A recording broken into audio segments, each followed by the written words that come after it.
Bharat Ratna doctor Bhimrao Ambedkar ಅವರಿಗೆ ಕೋಟಿ ಕೋಟಿ ನಮನ. ಇವರ ಜೀವನವನ್ನು ಆಧರಿಸಿ ಈ ಧಾರಾವಾಹಿಯನ್ನು ನಿರ್ಮಿಸಲಾಗಿದೆ. ರಾಷ್ಟ್ರಕ್ಕೆ, ರಾಷ್ಟ್ರದ ಜನರಿಗೆ ಅಂಬೇಡ್ಕರರ ಕೊಡುಗೆ ಅಪಾರ. ಹಲವಾರು ಅಧಿಕೃತ ಪುಸ್ತಕಗಳನ್ನು ಆಧರಿಸಿ ಈ ಕಥೆಯನ್ನು ತಮ್ಮ ಮುಂದೆ ಇಡಲಾಗಿದೆ. ಈ ಧಾರಾವಾಹಿಯನ್ನು ವಾಹಿನಿಯು ನಿಷ್ಠೆಯಿಂದ ನಿರ್ಮಿಸಿದ್ದು, ಬಾಬಾ ಸಾಹೇಬರ ಜೀವನ ಮತ್ತು ಸವೆಸಿದ ಹಾದಿ ಪ್ರತಿಯೊಬ್ಬರಿಗೂ ಸ್ಫೂರ್ತಿ ನೀಡುತ್ತದೆ ಎಂಬುದನ್ನು ವಾಹಿನಿಯು ಬಲವಾಗಿ ನಂಬಿದೆ.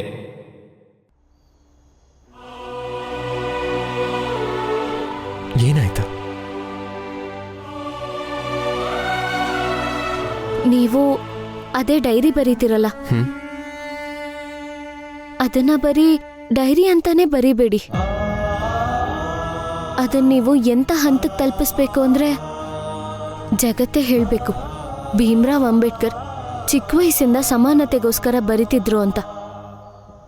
ಆಗ್ಲಾದ್ರೂ ಇಂಥವ್ರು ಬಾಯಿ ಮುಚ್ಕೋತಾರೆ. ರಮಾ, ನೀನ್ಯಾಕೆ ಜೀಜಾಬಾಯಿ ಅವ್ರ ಮಾತನ್ನ ಅಷ್ಟು ತಲೆಗೆ ಹಚ್ಕೋತಾ ಇದೆಯಾ? ಬೇಜಾರು ಮಾಡ್ಕೋಬೇಡ. ಮತ್ತಿದೇನು ಮೊದಲನೇ ಸಲ ನಾವು ಹೀಗೆ ಮಾತಾಡ್ತಿರೋದು? ಇಲ್ಲ, ಬರೀ ಅತ್ತೆ ಮಾತುಗಲ್ಲ. ಅತ್ತೆ ಅಂತವ್ರು ಮಾತಾಡ್ಲೇಬಾರ್ದು. ನಿಮ್ ಯೋಚನೆಗೆ, ನಿಮ್ ಪ್ರತಿ ಒಳ್ಳೆತನನೂ ಅವ್ರುಗಳು ತಮಾಷೆ ಮಾಡ್ಕೊಂಡಿದ್ದಾರೆ. ನೀವು ದಯವಿಟ್ಟು ನನಗೆ ಮಾತು ಕೊಡಿ, ನೀವು ನಿಮ್ಮ ಡೈರಿನ ಒಂದು ಹಂತಕ್ಕೆ ತಗೊಂಡು ಹೋಗ್ತೀರಾ ಅಂತ. ಅಲ್ಲ, ಅದು ನಾನು ಮಾತೇ ಕೊಡೋಕ್ಕಾಗುತ್ತೆ ರಮ್ಮ. ನೀವು ಎಷ್ಟೊಂದು ಹೋರಾಟ ಮಾಡಿದ್ದೀರಾ, ಹಾಗೆ ಗೆಲ್ತೀರ ತಾನೆ. ಈಗ ಒಂದು ಹೋರಾಟ ಹೆಂಡತಿಗೋಸ್ಕರ, ಡೈರಿಗೋಸ್ಕರ ಮಾಡಿ. ಈ ಡೈರಿಲಿ ನೀವು ಬರೆಯೋದೆಲ್ಲನೂ ಒಂದು ಹಂತಕ್ಕೆ ತಲುಪಲೇಬೇಕು. ಮಾತು ಕೊಡಿ ನನಗೆ.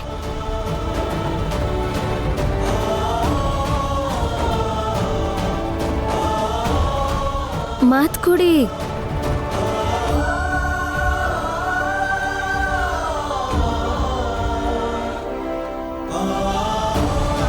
ನಾನು ಮಾತು ಕೊಡ್ತೀನಿ ರಮ್ಮ. ಒಂದಲ್ಲ ಒಂದು ದಿನ ನನ್ನ ಡೈರಿನ ಒಂದು ದೊಡ್ಡ ಮಟ್ಟಕ್ಕೆ ತಗೊಂಡು ಹೋಗ್ತೀನಿ.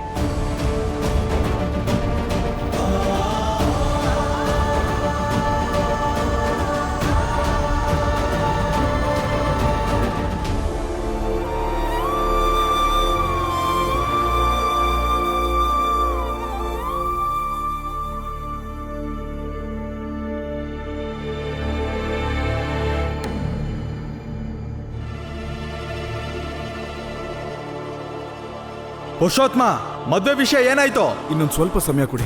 ಇನ್ನು ಎಷ್ಟು ಸಮಯ ಬೇಕೋ ನಿನ್ಗೆ? ಹೇಳು. ಇಲ್ಲ ಅಂದ್ರೆ ನನ್ ದುಡ್ಡು ವಾಪಸ್ ಕೊಡು. ದುಡ್ಡು ಕೊಡ್ಲಿಲ್ಲ ಅಂದ್ರೆ ಪೊರ್ಕಲೆ ಹೊಡ್ಸಾಯಿಸ್ಬಿಡ್ತೀನಿ ಮಗನ. ಮದ್ವೆ ಮಾಡಿಸೋದಕ್ಕೆ ಇನ್ನೊಂದು ದಾರಿ ಇದೆ. ಆದ್ರೆ ಮಕ್ಕಳು ನೀ ಕೆಲ್ಸಕ್ಕೆ ತರೋದು ಸರಿನಾ? ಪ್ರಯತ್ನ ಪಡೋಣ. ನಾನು ನನ್ನ ಮಗನ ಕಳಿಸ್ತೀನಿ, ನೀವು ನಿಮ್ಮ ಮಗಳನ್ನ ಕಳಿಸಿ. ನಾಳೆಯಿಂದ ನಮ್ಮ ಮಾಟ ಶುರುವಾಗುತ್ತೆ. ಏಯ್ ಮೂರ್ತಿ, ಯಾವಾಗ್ಲೂ ಭೀಮಾ ಭೀಮಾ ಅಂತಿರ್ತೀಯಲ್ಲ, ಭೀಮನ್ ಅನುಯಾಯಿ ಅಲ್ವಾ? ಈಗ ಭೀಮನ್ನೇ ನಿನ್ನ ಶತ್ರುವಾಗಿ ಮಾಡ್ತೀನಿ ನೋಡು. ನಿನ್ನ ಮದುವೆನೂ ಮಾಡ್ತೀನಿ. ಆಗ ಗೊತ್ತಾಗುತ್ತೆ ಆ ಭೀಮಂಗೆ ಸೋಲಿನ ರುಚಿ ಏನು ಅಂತ. ತಾನಿರೋ ಮನೆಯಲ್ಲೇ, ತಾನಿರೋ ವಟಾರದಲ್ಲೇ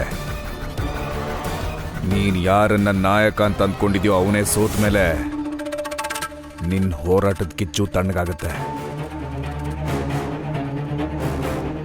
ಈಗ ಬೆಳ್ಕರಿಯೋದೊಂದೇ ಬಾಕಿ.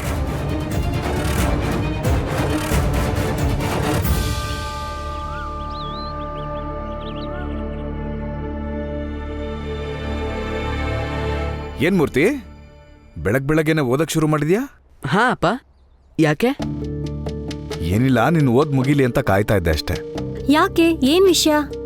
ಏನಿಲ್ಲ, ತರಕಾರಿ ತರಕ್ಕೆ ಮೂರ್ತಿನ ಕರ್ಕೊಂಡು ಹೋಗೋಣ ಅಂತಿದ್ದೆ. ಹಂಗೆ ಬರ್ತಾ ಹಾಲು ತರ್ತೀವಿ. ಹಾಗಾದ್ರೆ ಹೋಗೋಣ. ಹಾ ನಡಿ. ಸ್ವಲ್ಪ ಇರಿ.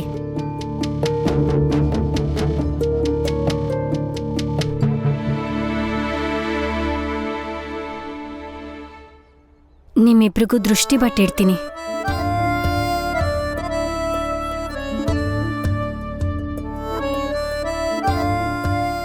ನಿಮ್ಮಿಬ್ರಿಗೂ ಯಾರ ದೃಷ್ಟಿನೂ ತಾಗದೇ ಇರಲಿ. ಅಪ್ಪ ಮಗನ್ ಜೋಡಿ ಯಾವಾಗ್ಲೂ ಹೀಗೆ ಇರ್ಲಿ. ಆಗ್ಲೇ ಗೃಹಿಣಿಯಾದವಳಿಗೆ ಸಂತೋಷ. ಮೂರ್ತಿ ಹಾಲು ತರಕ್ಕೆ ತಮಗೆ ತಗೋ. ವಾಪಸ್ ಬಂದ್ಮೇಲೆ ಒಳ್ಳೆ ಚಹಾ ಮಾಡ್ಕೊಡ್ಬೇಕು ನೀನು.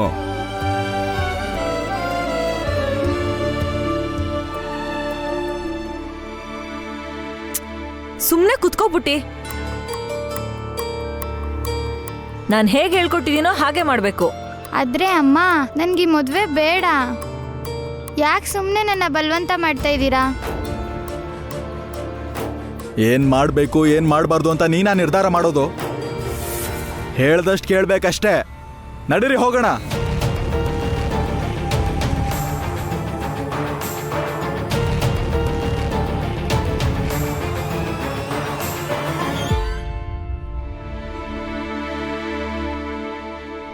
ತಗೊಳ್ಳಿ, ಹಾಲು ಕುಡ್ದು ಹೊಸ ದಿನ ಶುರು ಮಾಡಿ. ಕೆಲಸ ಸಿಕ್ಕಿರೋ ಖುಷಿ ಬೇರೆ, ಆದ್ರೆ ಮತ್ತೆ ಅದೇ ಕೆಲಸನ ಪಡೆಯೋಕೆ ಹೋರಾಟ ಮಾಡಿದಿರಲ್ಲ, ಹಾಗೆ ಅದೇ ಆಫೀಸ್ಗೆ ಹೋಗೋದು ಹೆಮ್ಮೆ ಆಗೋ ವಿಷಯ. ನೀನು ಹೇಳ್ತಾ ಇರೋದು ನಿಜ. ಈ ಹೆಮ್ಮೆ ಖುಷಿ ಒಂಥರ ಅನುಭವ. ಆದ್ರೆ ಹೌದು, ಈ ಸಂಘರ್ಷ ಸ್ವಾರ್ಥಕ್ಕೋಸ್ಕರನೂ ಅಲ್ಲ, ಈ ಗೆಲುವು ನನ್ನೊಬ್ಬಂದೂ ಅಲ್ಲ. ಇದು ನಮ್ಗೆಲ್ರಿಗೂ ಸಲ್ಬೇಕು. ಮತ್ತು ನಮ್ಗೆಲ್ಲರ ಪರಿಶ್ರಮದಿಂದ ಇವತ್ತು ಮತ್ತೆ ನಾನು ಅದೇ ಆಫೀಸಿಗೆ ಕೆಲ್ಸಕ್ಕೆ ಹೋಗ್ತಾ ಇದ್ದೀನಿ. ನನಗೆ ಗೊತ್ತು, ಸೋಲನ್ನ ನೀವೊಬ್ಬರೇ ಹೊರ್ತೀರಾ ಅಂತ. ಗೆಲುವು ಎಲ್ರಿಗೂ ಹಂಚ್ತೀರ. ಮಾವ ಯಾವಾಗಲೂ ಹೇಳ್ತಾರೆ, ನಾಯಕ ಹೀಗೆ ಇರಬೇಕು ಅಂತ. ಗೆಲುವನ್ನ ಹಂಚಿ ಸೋಲನ್ನು ನೀವಿಟ್ಕೊಳ್ಳಿ.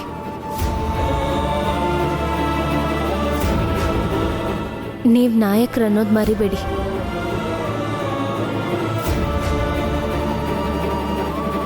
ಸರಿ, ನಾನೇನು ಬರ್ತೇನೆ. ಇರಿ ಇರಿ, ಕುತ್ಕೊಳ್ಳಿ. ಏನಾಯ್ತು? ಪತ್ನಿಗೋಸ್ಕರ ಒಂದ್ 2 ನಿಮಿಷ ಕೊಡಕ್ಕಾಗಲ್ವಾ ನಿಮ್ಗೆ? ಕೊಡ್ಬೋದಲ್ಲ, ಖಂಡಿತ ಕೊಡ್ಬೋದು. ಅಯ್ಯೋ, ಇದೇನ್ ಮಾಡ್ತಿದ್ಯಾ?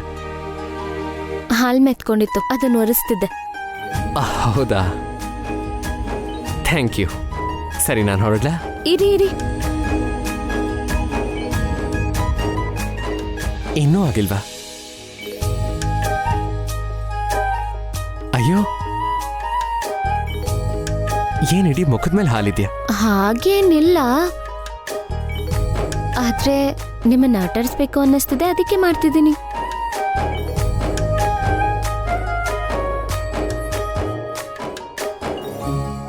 ಸರಿ, ಆಟ ಆಡ್ಸಿದ್ ಸಾಕೀಗ. ಇಷ್ಟೆಲ್ಲ ಹೋರಾಟ ಮಾಡಿ ಮೊದಲನೇ ದಿನಾನೇ ಆಫೀಸಿಗೆ ಲೇಟಾಗಿ ಹೋದ್ರೆ ಸರಿ ಕಾಣಿಸಲ್ಲ. ಹೊರಡ್ಬೋದೀಗ? ಹೋಗ್ ಬನ್ನಿ. ಭೀಮಾ,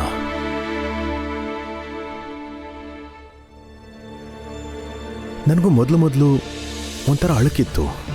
ನೀನು ಆ ಮೇಲ್ಜಾತಿ ಪೇಪರ್ ಆಫೀಸಲ್ಲಿ ಅಂಥವ್ರ ಜೊತೆ ಸೇರ್ಕೊಂಡು ನಿನಗೆ ಕೆಲಸ ಮಾಡೋಕ್ಕಾಗುತ್ತೋ ಇಲ್ವೋ ಅಂತ. ಆದರೆ ನನಗೀಗ ವಿಶ್ವಾಸ ಬಂದಿದೆ, ನಿನ್ನ ಕೆಲಸ ಮಾಡಬಲ್ಲೆ. ನೋಡು ಮಗನೇ, ಈ ಸಿದ್ಧಾಂತನ ನೀನು ಯಾವಾಗಲೂ ನೆನಪಲ್ಲಿಟ್ಕೋಬೇಕು. ಈ ಸುದ್ದಿ ಪತ್ರಿಕೆಯ ಮೂಲ ಉದ್ದೇಶನೇ ನಿನ್ನ ಉದ್ದೇಶದ ಥರನೇ ಇರಬೇಕು. ಪ್ರಶ್ನೆ ಕೇಳಬೇಕು, ಪರಿಹಾರ ಕಂಡ್ಕೋಬೇಕು, ಧ್ವನಿ ಎತ್ತಬೇಕು.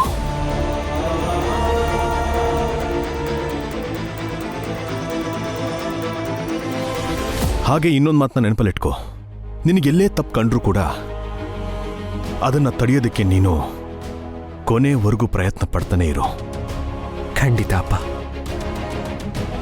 ನ್ಯೂಸ್ ಪೇಪರ್ ಘನತೆನ ನಾನು ಖಂಡಿತ ಕಾಪಾಡ್ತೀನಿ. ಮತ್ತು ಎಲ್ಲೇ ಅನ್ಯಾಯ ನಡೆದ್ರೂ ಕೂಡ ಅಲ್ಲಿ ಅನ್ಯಾಯದ ವಿರುದ್ಧ ಹೋರಾಡಿ ಹೋರಾಟದ ಅಂತಿಮ ಫಲಿತಾಂಶ ಸಿಗೋ ತನಕ ಬಿಡೋದಿಲ್ಲ.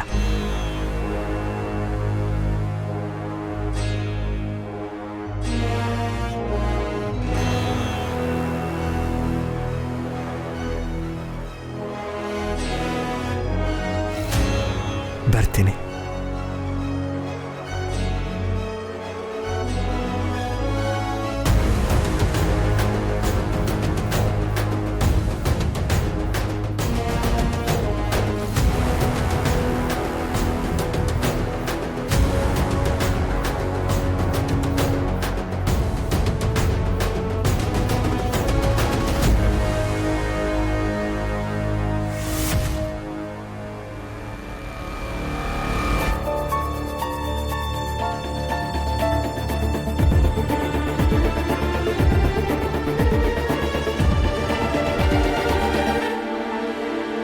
ಮೂರ್ತಿ, ಇದರಲ್ಲಿ ನಿನಗೆ ಯಾವ್ಯಾವ ತರಕಾರಿ ಇಷ್ಟನೋ ಅಷ್ಟನ್ನು ತಗೊಂಬಿಡು. ಆದ್ರೆ ಅಪ್ಪ, ನನ್ಗೆ ಯಾವ್ದು ಇಷ್ಟ ಆಗುತ್ತೋ ಅದ್ರ ಬೆಲೆ ಜಾಸ್ತಿ ಇರುತ್ತಲ್ವಾ? ದುಡ್ಡು ನಾನು ಕೊಡ್ತೀನಿ. ಓ, ನಮಸ್ತೆ. ನಮಸ್ತೆ. ಏ ಮೂರ್ತಿ, ಬಾಯ್ಲಿ. ಇಲ್ಲಿ ನೋಡು, ಇವಳು ಇವ್ರ ಮಗಳು ಪದ್ಮ ಅಂತ. ಇವಳ ಜೊತೆಗೇನೆ ನಿನ್ ಮದ್ವೆ ಮಾಡಬೇಕು ಅನ್ಕೊಂಡಿದ್ದು.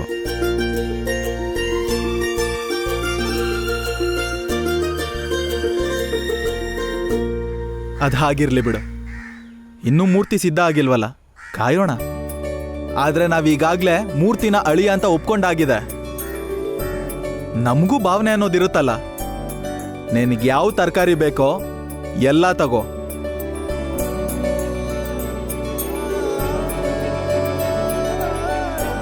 ಪದ್ಮ, ಹೋಗು, ನೀನು ತರಕಾರಿ ತಗೋ.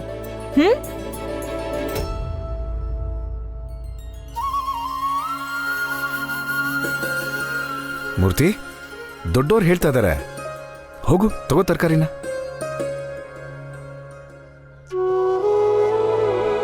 ಹಾ ಹಾ, ನಡೀರಿ.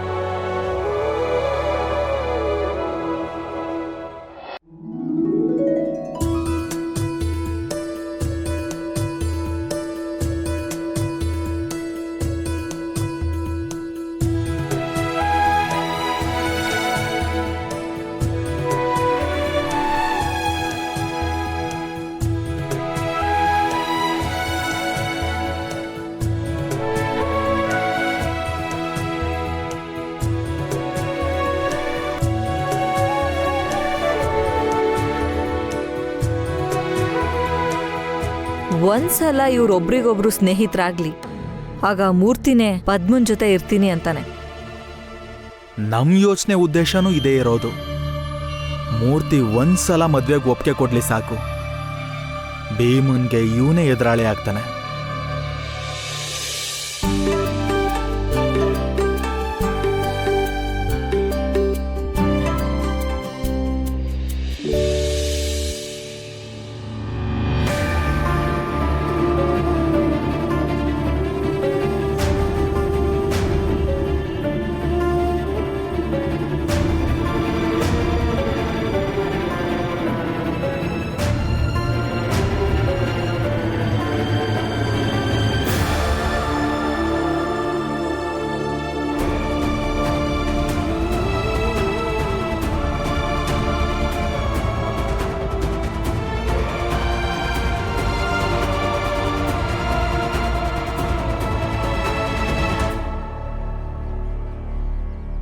ನೀವೀಗ ಆರಾಮಿದ್ದೀರಾ ಅಲ್ವಾ?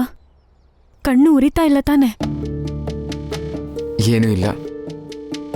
ಹೋಗ್ಲಿ ಬಿಡಿ, ಒಳ್ಳೇದೇ ಆಯ್ತು. ಏನು ಹೆಚ್ಚು ಕಮ್ಮಿ ಆಗ್ಲಿಲ್ಲ. ಅಕ್ಕ, ನಿಮ್ ಕಣ್ ಸರಿ ಹೋಯ್ತಾ? ಹಾ, ಸರಿ ಹೋಯ್ತು. ಬಲ ಆರಾಮಾಗಿದೆಯಲ್ವಾ? ಏನಾಯ್ತು ಬಾಲ? ಯಾಕಾಗ ನೋಡ್ತಾ ಇದೀಯಾ?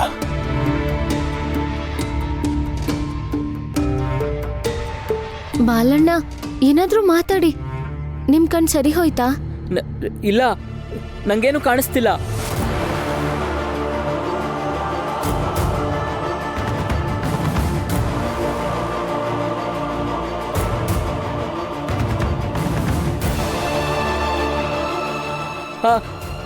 ಕಣ್ಣೆಲ್ಲ ಕತ್ಲೆ ಕತ್ಲೆ ಅನ್ನಿಸ್ತಿದೆ.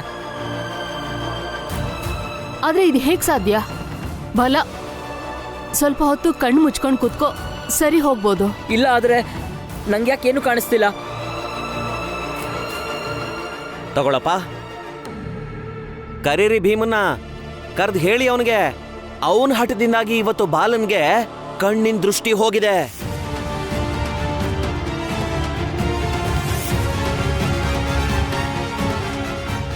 ಹೋಗಿ ಕರೀರಿ ಭೀಮನ್ನ.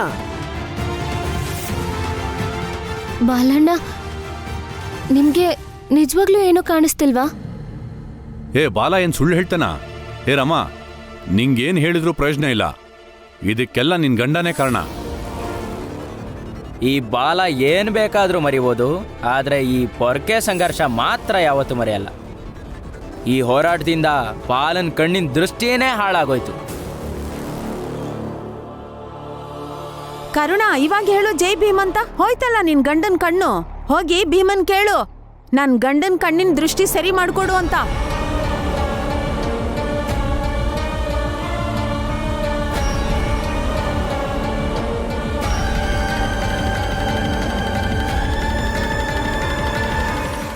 ಜಿಜಾಬಾಯ್, ಇದ್ರಲ್ಲಿ ಭೀಮನ್ ತಪ್ಪೇನಿದೆ?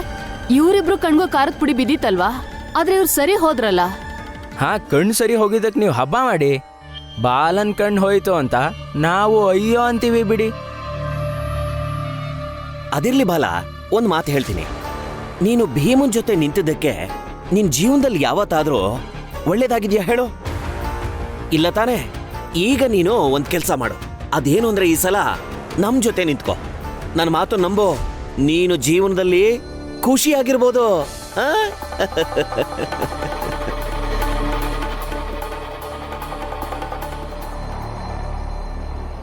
ಬಾಬಾಲ,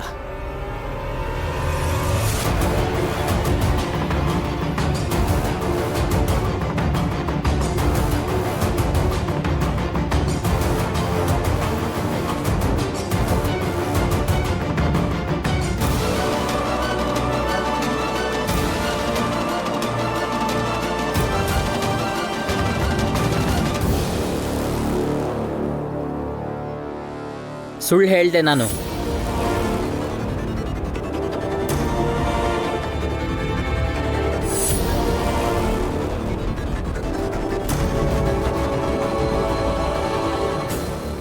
ನಂಗೆಲ್ಲ ಕಾಣಿಸ್ತಿದೆ.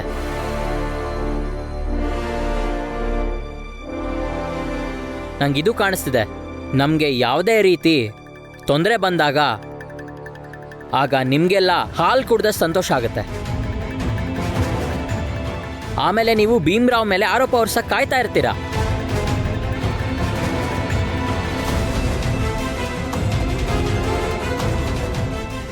ನಂಜುಂಡಣ್ಣ, ಮತ್ತೆ ಅವಮಾನ ಮಾಡಿಸ್ಕೊಂಡ್ರಲ್ಲ ನೀವೇ.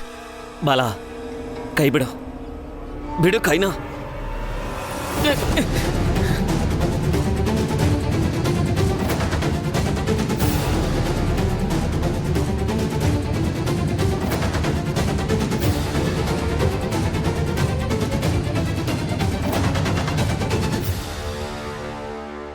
ನಂಜುಂಡಣ್ಣ, ಸತ್ಯ ಸದಾ ಬೆಳಕು ನೀಡುತ್ತೆ ಅಂತ ಭೀಮ್ರಾವ್ ಹೇಳ್ತಾನೆ, ಆದರೆ ಮೋಸ ಕತ್ಲೆಗೆ ದುಡುತ್ತೆ ಅಂತ.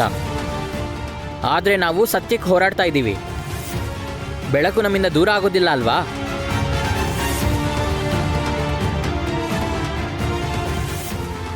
ಆದರೆ ನೀವು ಕಣ್ಣಿಗೆ ಭೀಮದ್ವೇಷ ಅನ್ನೋ ಪಟ್ಟಿ ಕಟ್ಕೊಂಡಿದ್ದೀರಾ. ನಾನು ಅದನ್ನು ತೆಗಿಬೇಕಾಗಿತ್ತು, ಅದಕ್ಕೆ ಹೀಗೆ ನಾಟಕ ಮಾಡಿದೆ. ಈಗಲಾದರೂ ಕಟ್ಕೊಂಡಿರೋ ಪಟ್ಟಿನ ತೆಗೆದು ಹೊರಗೆ ಬನ್ನಿ. ಬರಲ್ಲ ನೀವು ಯಾವತ್ತೂ ಬದಲಾಗೋದಿಲ್ಲ ಬಿಡಿ.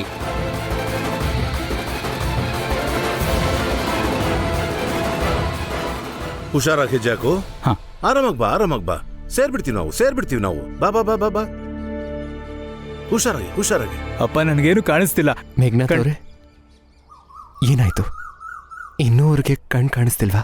ಭೀಮ್ರಾವ್, ನನ್ನ ದಾರಿಗೆ ಅಡ್ಡ ಬರಬೇಡ. ನನ್ಗಾಗ್ಲೇ ತಲೆ ಕೆಟ್ಟೋಗಿದೆ. ನಿನ್ನಿಂದಾಗಿ ನನ್ನೊಬ್ಬ ಮಗ ಜೈಲ್ ಸೇರ್ದ, ಮತ್ತೆ ಇನ್ನೊಬ್ಬ ಮಗನ್ ಕಣ್ ಕಾಣಿಸ್ತಾ ಇಲ್ಲ. ಎಲ್ಲ ನಿನ್ನಿಂದಾನೇ ಆಗಿರೋದು. ಇಲ್ಲಿಗೆ ಬಂದು ಅನುಕಂಪದ ನಾಟಕ ಆಡ್ತಿದ್ಯಾ? ಇದ್ಯಾವುದೋ ನನ್ನಿಂದಾಗ ಆಗಿಲ್ಲ ಮೇಘನಾಥ್ ಅವರೇ. ಇವ್ರ ಪರಿಸ್ಥಿತಿ ನೋಡ್ತಾ ಇದ್ರೆ ನನಗೆ ಅಯ್ಯೋ ಅನ್ನಿಸ್ತಾ ಇದೆ, ನಿಜವಾಗ್ಲು. ಭೀಮ್ರಾವ್,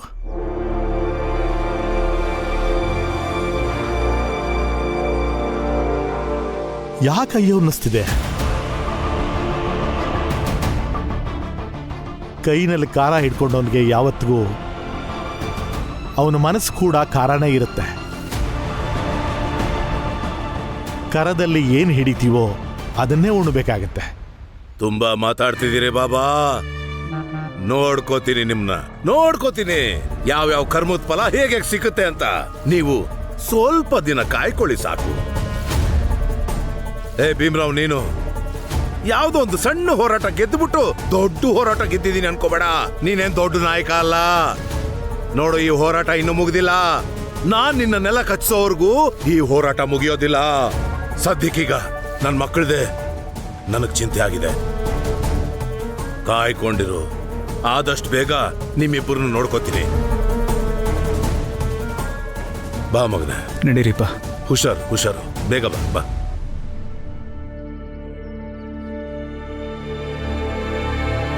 ಭೀಮ್ರಾವ್, ಇವತ್ತು ನಾನು ಹೊರಡ್ತಾ ಇದ್ದೀನಿ. ಹೋಗಕ್ಕೂ ಮುಂಚೆ ನಿನ್ನ ಒಂದ್ಸಲ ನೋಡ್ಕೊಂಡು ಹೋಗೋಣ ಅಂತ ಬಂದೆ. ನಾವು ಮತ್ತೆ ಸಿಗೋಣ. ಆಗ್ಲಿ ಬಾಬಾ.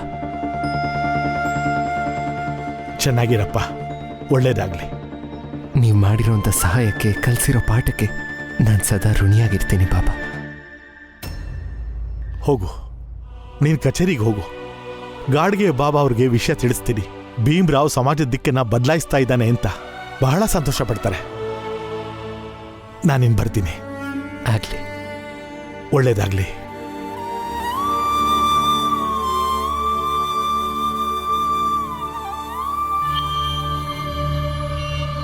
ಬಾ ಭೀಮ್ರಾವ್, ಆಫೀಸಿಗೆ ಬಂದೇ ಬರ್ತೀಯಲ್ಲ, ಸಮಾಜ ಬದಲು ಮಾಡ್ತೀಯಾ? ಗೆದ್ದು ಆಫೀಸಿಗೆ ಬರ್ತಿದ್ಯಾ? ಅಲ್ಲೇ ಮತ್ತೆ ಸೋಲಿನ ರುಚಿ ತೋರಿಸ್ತೀನಿ.